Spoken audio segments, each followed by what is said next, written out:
जैसे अंकिता जी ने मेरी मन की ही बात कह दी, ऐसा लगा मुझे जब मैंने सुना, क्योंकि मैं बनारस से हूँ और भगवान शिव जी को समर्पित हूँ।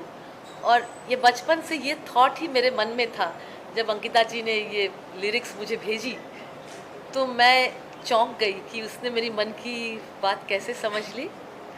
और ये मेरी खुशनसीबी है कि अंकिता जी की ये कविता मैं गाई हूँ कि ये जीवन है एक नैया, ऊपर वाले ही खवैया। और इसको राजीव जी ने इतना सुंदर, जो माझी जो फीलिंग, जो हम लोग गंगा किनारे बड़े हुए हैं, जो वो माझी का जो फील उन्होंने इतनी सुंदर तरीके से दिया। उन्होंने गाया भी बहुत सुंदर और वही सब कुछ है। और ये कठिन काल जो है, हम लोग इस समय हमारे हाथ पे कुछ भी नहीं है। इस समय और भी जो नास्तिक है वो भी समझ लेंगे कि हम उनके ही हाथों पे हैं। हम लोग तो बचपन से ही समझते थे, लेकिन इस समय वो भी समझेंगे कि हमारे हाथ पे कुछ नहीं है। और अंकिता जी ने एकदम सही समय पे ये गाना लोगों तक पहुंचा रही है कि ये जीवन है एक नैया, ऊपर वाला ही खवैया। उसके हाथों पे दे सब छोड़, पार लगाएगा तू उस ओर। लिरिक्स लिखा है तो जानना चाहूंगा कोई ऐसा रियल लाइफ एक्सपीरियंस हुआ आपको, मतलब ऑब्जर्व किया है जो आपने इस तरह का डेप्थ वाइज आपने लिरिक्स लिखा है? देखिए, मैं काशी से हूँ और काशी विश्व के अध्यात्म की केंद्र नगरी है। काशी के कण कण में अध्यात्म व्याप्त है और अध्यात्म, काशी को कहते हैं मोक्ष की नगरी, मोह माया से दूर।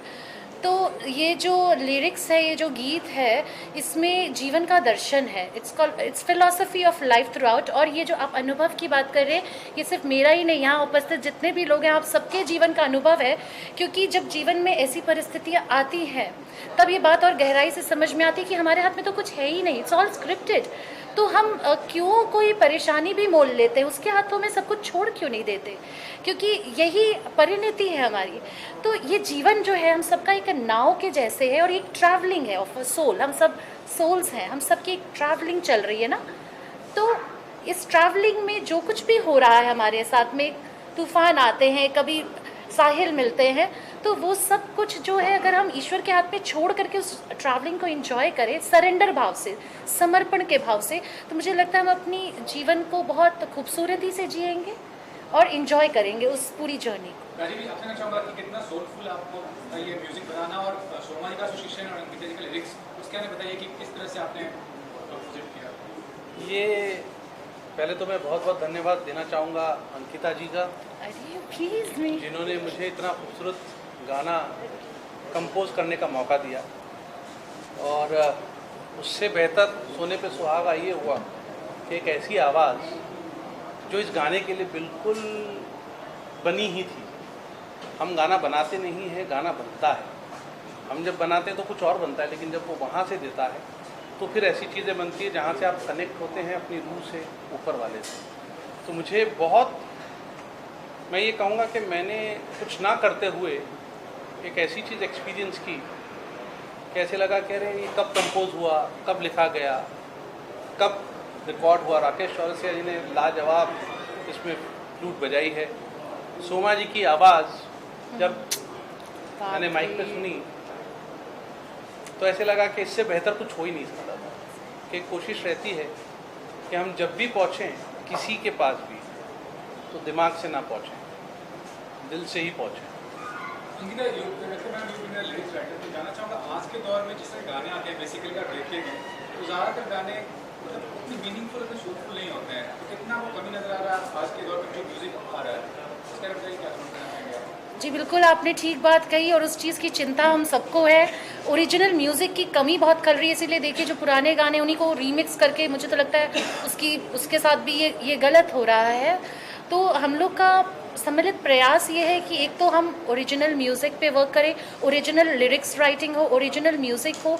और दूसरी बात, कोई भी कला का स्वरूप हो, उसका एक उद्देश्य, एक पर्पस, एक मीनिंग होना चाहिए।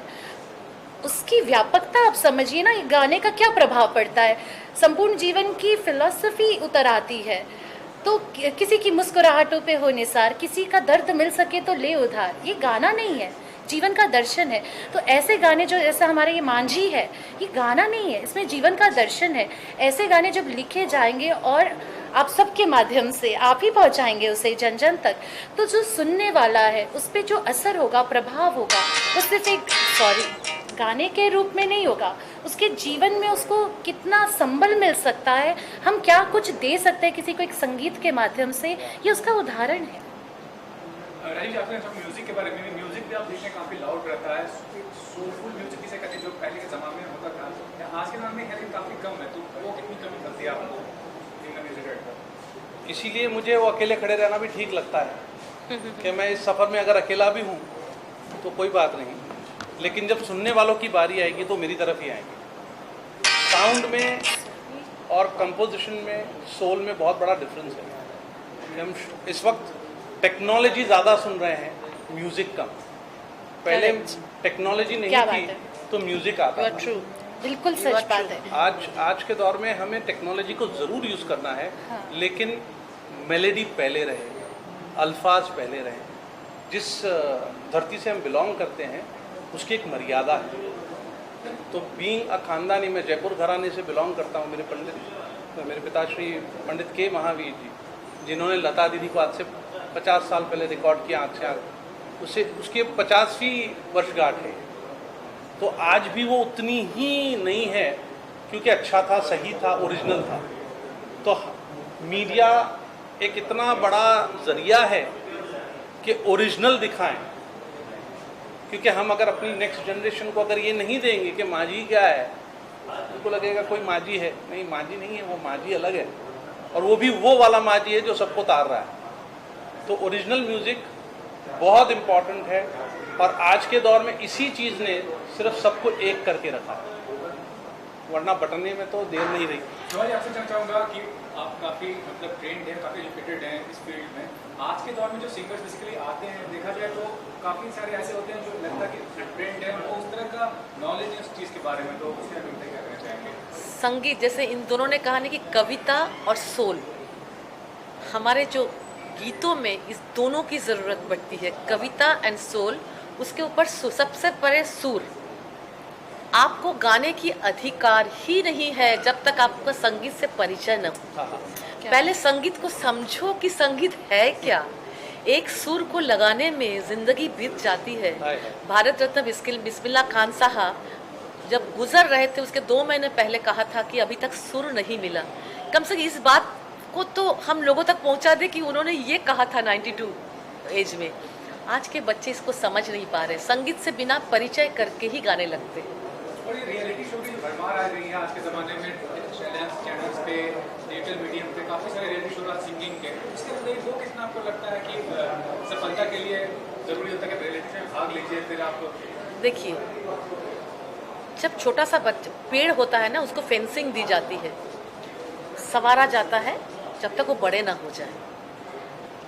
जितना टैलेंटेड बच्चे आज आपको रियलिटी शोज में दिख रहे हैं, वो हर ज़माने में था, लेकिन वो पीरियड को उनके गुरु लोग उनके साधना के लिए देते थे कि ये समय उसको बाहर गाने का नहीं है, तो वो ख़त्म हो जाएगा। अब जिस समय साधना का समय है, जिस समय गाने का रियाज का समय है, आप बाहर एक्सपोज हो जा रहे हो, तो अब साधना का पीरियड कहाँ गया? बड़ी कई जन्मों की साधना से आपको सुर मिलता है। जब मिलता है उसको, सुर को उस जन्म में भी साधना पड़ता है, तब जाके प्राप्ति होती है। लेकिन सुर तो मिल गया, आपने साधना नहीं किया तो उसका परिधि बहुत कम होगा। ये मैं आज के बच्चों को कहना चाहूँगी। तुम अगर रियाज करोगे, तुम अगर साधना करोगे, तुम अगर कहीं भी रहो, गली में किसी कोने में रहो, ऊपर वाला देने वाला वही है और कोई नहीं है, वो तुम्हें देगा ही देगा। लेकिन रियलिटी शोज में तुम्हारा समय बहुत कम होता है, तुम फिर 2 साल बाद तुम कहीं गुम हो जाओगे। और अंकिता जी, तीसरी लेवल का सपोर्ट होना कितना ज़रूरी है, क्योंकि म्यूजिक लेवल तो काफ़ी सारे एंट्री सीरीज होना नहीं, बिल्कुल उनका सहयोग के प्रति भी हम आभार व्यक्त करते हैं। इस तरह के कंटेंट को इतनी बड़ी, क्योंकि सब्सक्राइबर्स उनके बहुत ज़्यादा है, हम सबका उद्देश्य ये है कि देखिए मासेस तक पहुंचना बहुत ज़रूरी है, ये बहुत इम्पॉर्टेंट है। हमारा गाना ज़रूर क्लासिकल बेस्ड कंटेम्पराइज्ड है, लेकिन हम चाहते हैं कि ये मास अपील के साथ मासेस तक पहुँचे, तभी इसकी सार्थकता है। और टी सीरीज़ के माध्यम से पहुँचेगा तो बहुत सारा, मतलब like it's a global reach kind of, and we are very happy, we are very thankful, we are grateful, we are excited, we are delighted कि T series इसे present कर रही है। लास्ट का एक सवाल ये है कि आज के दौर में आप देख रहे हैं कि किस तरह से सिंगर्स नए नए कोई इनोवेशंस लाते हैं। अभी हाल ही में बचपन का प्यार गाना बहुत फेमस हुआ और उसमें एक बच्चे को लाके बादशाह ने जिस तरह से पॉपुलैरिटी गेन की है, वो बताइए वो कहाँ तक आपको लॉजिकल या इलॉजिकल लगता है इस तरह से? आपसे पूछना चाहूँगा। अच्छा, मुझसे पूछ रहे हाँ हैं? जी आई नो आप गेस्ट आगे थोड़ा सा distracted। हमारे अतिथि लोग आ गए ना, इसलिए तो मैं सोच उधर ध्यान बढ़ गया था। फिर से प्रश्न कीजिए। हाल ही में बचपन का प्यार गाना काफी पॉपुलर हुआ है। सिंगर्स अभी कुछ दिन पहले ही हिमेश ने राणा मंडल को लाया था। एक सिंपैथी फैक्टर है रोमा कि मोंटेल। पॉपुलैरिटी गेन करना, वो कहाँ तक आप सही मानते हैं? संगीत देखिए, हम लोग थोड़ा सा पुराने अंदाज के हैं। हम ये इसी में साधना में विश्वास करते हैं, ये सब स्टंट में विश्वास नहीं करते हैं कि पॉपुलैरिटी गेन करने के लिए ये सब बहुत सस्ता लगता है हमें। और हम साधना करेंगे, प्राप्ति होगी ही होगी, इतना मैं जानती हूँ कि अच्छा चीज़ को कोई रोक नहीं सकता। उसके लिए इतना स्टंट की कोई क्या शॉर्ट टर्म फेम है ना वो, जितना तेजी से उछलते हैं उतना ही फिर डाउनफॉल भी वैसे होता है। तो जो ग्रेजुअल एक ये मशरूम की तरह होता है, या आज है कल नहीं है। Right. लेकिन जो सॉलिड चीज, जो अच्छा चीज होगा वो लॉन्ग रन के लिए, जैसे हमारे कालजयी हो जाता है 60s 70s के गाने, क्योंकि उसमें सुर भी है, मेलोडी भी है, कविता है जो जीना सिखाता है। सुमा जी, रिक्वेस्ट करूंगा 2 लाइन अगर गा दें सुमा जी वैसे। अरे हम दोनों मिलके गाएंगे। जरूर गाएंगे, जरूर गाएंगे। ये जीवन एक नैया ऊपर वाला ही खिवैया, ये जीवन एक नैया ऊपर वाला ही खिवैया, ये जीवन फिर तो आई था। Thank you so much, thank you आप सबका हम हृदय से आभार व्यक्त करते हैं। आप लोग सब आए, सभी को बहुत धन्यवाद। और हम आप लोगों से गुजारिश करते हैं, इसका इतना इतना इतना पब्लिसिटी कीजिए कि ये जो ज़िंदगी की फ़िलॉसफी है, यही है हमारी ज़िंदगी, ये लोगों तक पहुँचे। Thank you. एक शेर है कि यूं तो समंदर में कतरे बहुत हैं, कतरा वही है जिसमें समंदर दिखाई दे। तो इनका ये पहला मौका है, मैं चाहूँगा इनके लिए दुआएं करें, हमारे गाने के लिए दुआएं करें, हम सबके लिए दुआएं करें कि हम हमेशा ओरिजिनल और अच्छे म्यूज़िक के साथ आएँ। सही बात। ये इम्पोर्टेंट है। All the best. और परिवार के साथ साथ मैं ये कहना चाहूँगा, इतने गुणी कलाकार हैं, दिखने में ये बिल्कुल मॉडर्न है, पर क्लासिकल के अपने आप में पायेदार हैं और लाइट के भी उतने पायेदार हैं। और फिर हमारी दीदी का तो कहना है क्या, इन्होंने तो वैसे ही झंडे गाड़े, और हमारी बिटिया जो इतना प्यारा लिखा है, जब 2 दिग्गजों ने इनको एक्सेप्ट किया है तो जाहिर सी बात है बहुत अच्छा ही गाने हुए होंगे और अच्छा लिखा हुआ है इन्होंने। और इतने सारे आप लोग अगर इतने बड़े बड़े महान अतिथि का ना आगे तो एल्बम अपने आप में सुपर हिट है। आप क्या कहना चाहेंगे, क्या एक्सपेक्टेशन है? जैसे सर ने कहा कि मैं- बहुत ही बड़ी एक्सपेक्टेशन होने वाली है। यही चीज़ें मैं अलग लाइनों में बोलता हूँ। आदरणीय शोमा जी ने मुझे यहाँ आमंत्रण किया और जब इनकी आवाज़ जुड़ी हुई है, राजीव जी और इनकी आवाज़ है, तो जाहिर गाना सुनने से पहले ही कहूँगा कि बहुत ही अच्छा लाजवाब गाना बना होगा। अंकिता जी ने लिखा भी है, प्रोड्यूस भी किया है। तो मैं यही कहूँगा आज के दिनों में कि इस वातावरण में एक इनॉग्रेशन हो रहा है, एक लॉन्चिंग हो रही है, बहुत बड़ी बात है हम कलाकारों के लिए। और मैं पूरी टीम को और शुभेच्छा देता हूँ, शुभकामनाएं देता हूँ। और मैं चाहूँगा कि ये गाना ज़्यादा से ज़्यादा तक लोगों तक पहुँचे और ये गाना सुपर डुपर हिट हो। एक बात मैं और कहना चाहूँगा कि कोरोना काल में इतना बड़ा गाना लॉन्च हुआ और इतनी बड़ी मीडिया आई है, तो मैं उनके लिए तो पहले तो मीडिया के लिए सबके लिए तालियां बजाऊंगा। अच्छा, दूसरी बात मैं ये पूछना चाहता, मैं यहाँ बैठा हूँ, माइक सारे वहाँ हैं, आवाज आ रही है मेरी? वो मेरा कलाकार आ रही है ना, तेरे हाथ तो ऐसे ही पहुँच जाता हूँ। और शुरू करने से पहले भी जो आप बात कर रहे थे तो सारे रिकॉर्ड हो चुके हैं।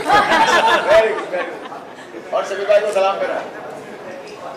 सुरेश जी, इसके अलावा और एक चीज़ जानना चाहूँगा, अभी जो है रीमेक का ज़माना चल रहा है, उसके अंदर एक इस तरह का ओरिजिनल गाना लोगों के बीच में आना कितनी बड़ी बात मानते हैं इस चीज़ को, और टी सीरीज इस तरह का ये बात अच्छी कही आपने, रिमिक्स के बीच ओरिजिनल आ रहा है, मतलब क्या दिन आ गया।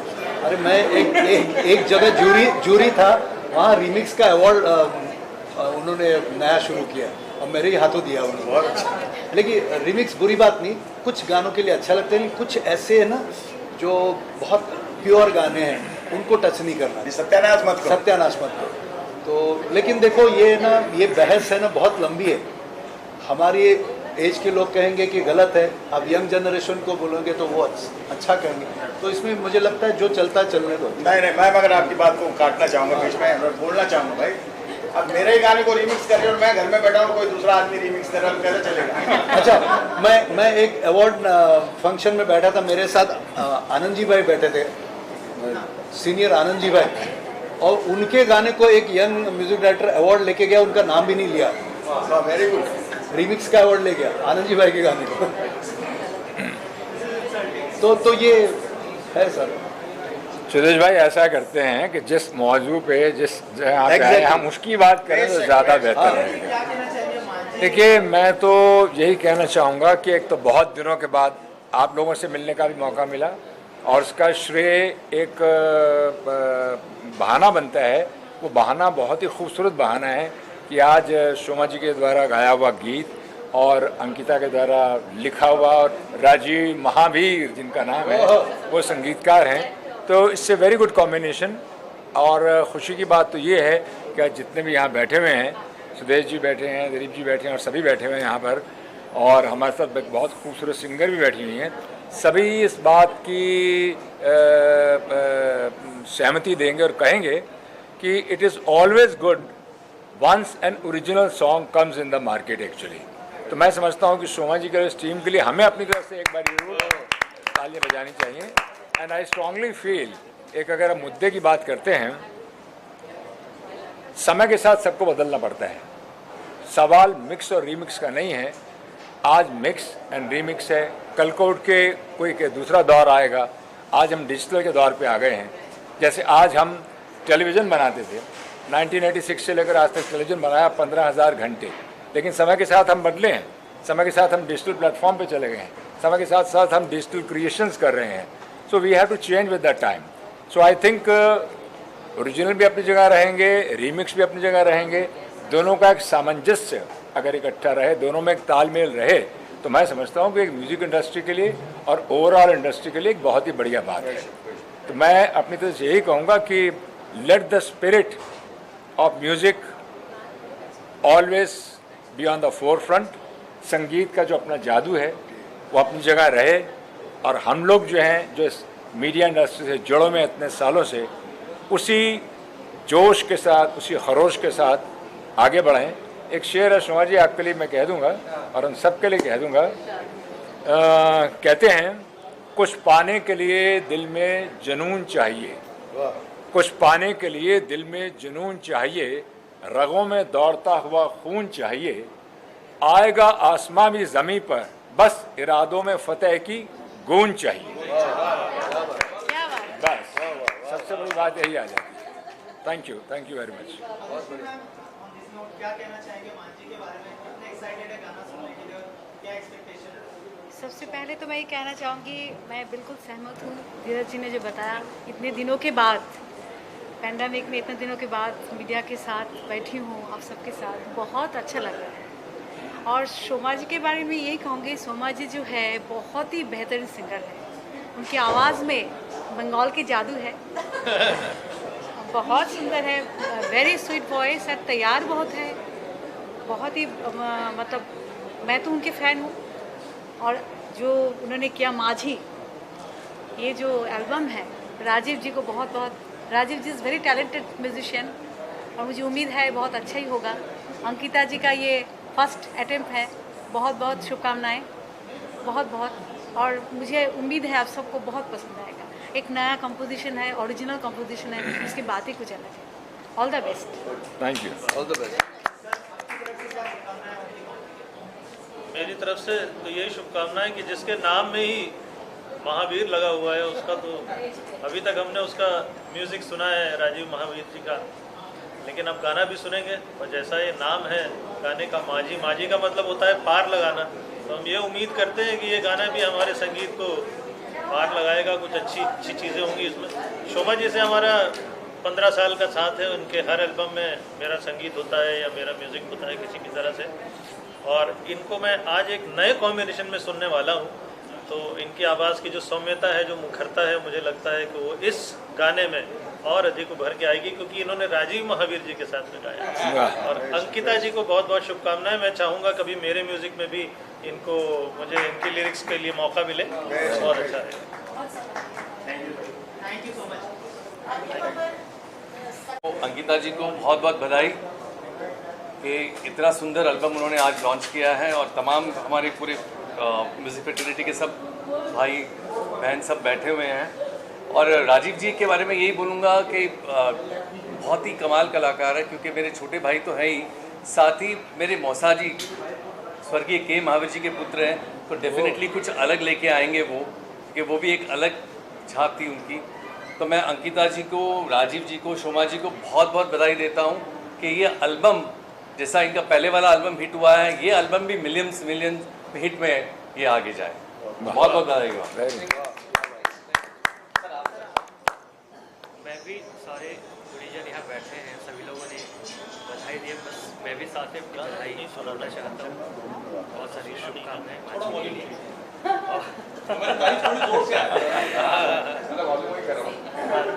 महावीर जी को बहुत बहुत बधाई, सोमा दीदी को बधाई, और एल्बम के लिए शुभकामनाएं देता हूँ।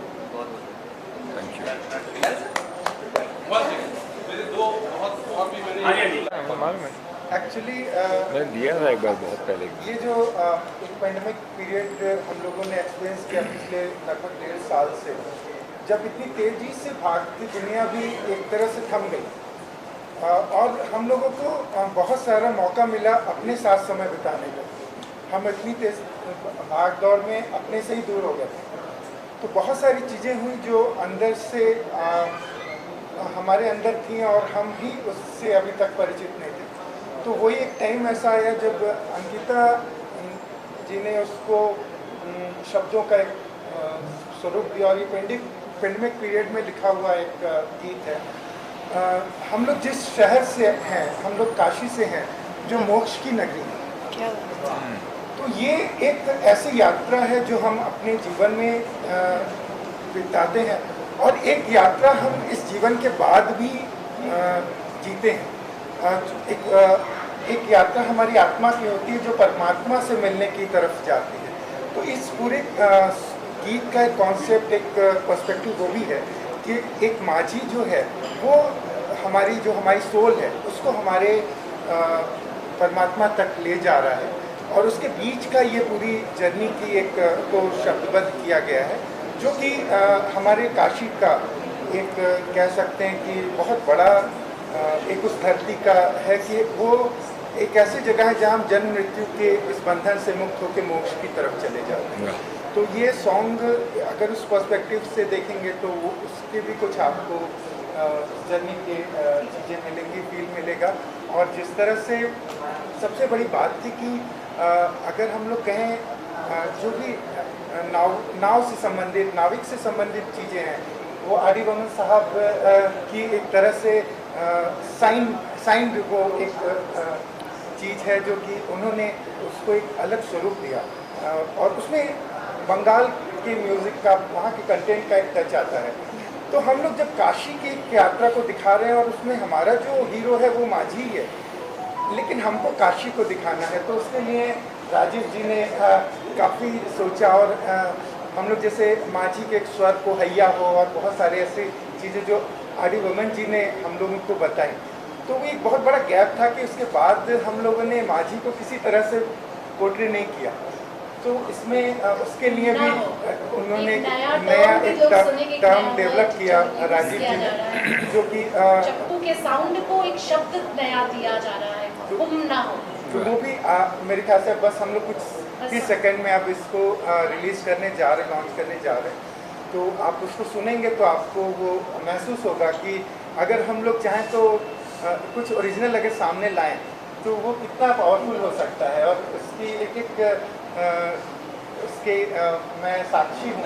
और एक समय ऐसा आया जब ये यात्रा एक मध्य गंगा में जाती है, ये गंगा पे ही यात्रा है, तो और फिर जब वो एक समय आता है जब हमारी सोल को हमारा डेस्टिनेशन दिखने लगता है, तो उस समय का जो एक फीलिंग है उसको जिस तरह से राकेश चौरसिया जी ने बांसुरी के माध्यम से बताया, तो वो एक ऐसा टाइम था कि हम लोगों को महसूस हुआ कि जैसे हरि जी ही वहाँ पे आ गए और उन्होंने उसको एक अलग स्वरूप दे दिया। तो मेरे ख्याल से सब चीज़ें हैं ईश्वर की कृपा से, महादेव की कृपा से।